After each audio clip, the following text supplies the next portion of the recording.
Oh, yeah. Well, Tariq, out here at Pro Day, you just finished up your workout. How do you think you did today? Sure. I think I did pretty well.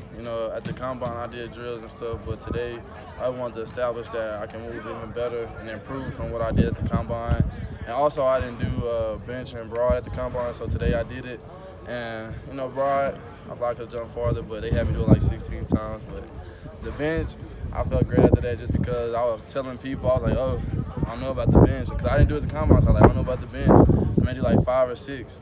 And then next thing you know, I went in there, I did 12. So I was happy, and that's something that I accomplished. And I came out here and did what I had to do.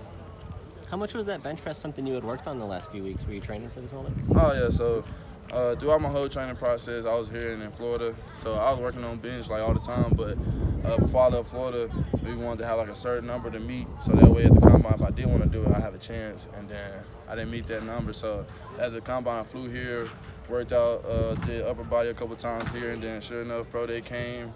And I got the results I wanted. Well, I exceeded the results that I had wanted, so I was very happy with that. So I guess the advantage of doing it here versus there is just having that extra time to train at it and to improve that more. Oh, yes, sir, yes, sir. I feel like the extra time did help, and it just felt good doing it here at UTSA with all my friends and family and my former teammates and coaches, so it just felt good. What was the thinking on the broad jump doing that here versus doing that in Indy? I approached it with the same mindset. Really, I just wanted to just jump. I know I'm a good athlete, and I know what I'm capable of. So I just went out there, did broad, and a couple of them I did further, did my final result. But they got certain rules, your hand can't touch and stuff like that. And my arms are super long, so I wasn't intentionally trying to touch, the turf, but it just ended up being like that. What's the mental aspect of preparing for this thing like? Well, I just approach it just like I approach the combine.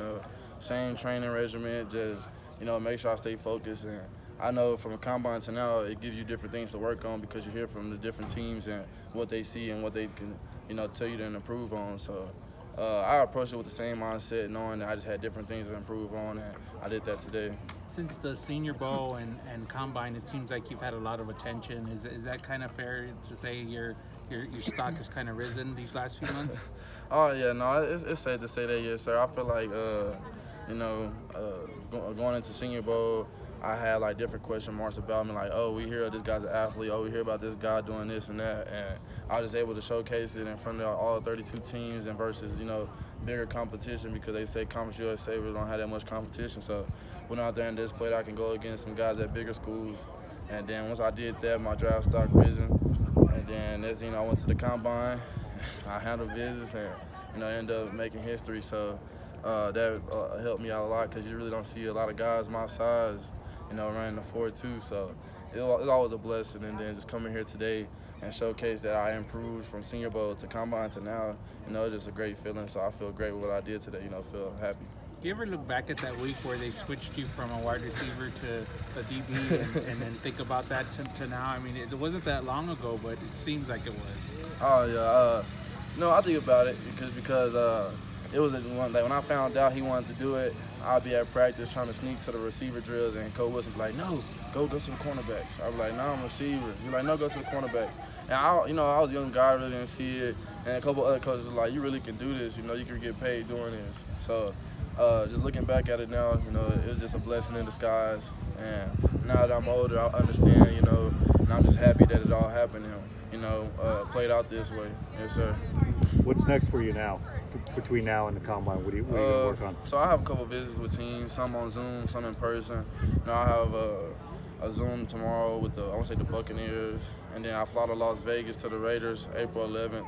Then from there I fly to Carolina to the Panthers on the 12th, and then from there I fly to the Colts. So I got kind of busy April, but hopefully in the Pro Day, open some more eyes and more visits to come. But right now, those are the ones I got lined up, and I'm just happy I got them. Do you take a look at the projections or talk to people about where you might go? Have you thought about that sort of thing?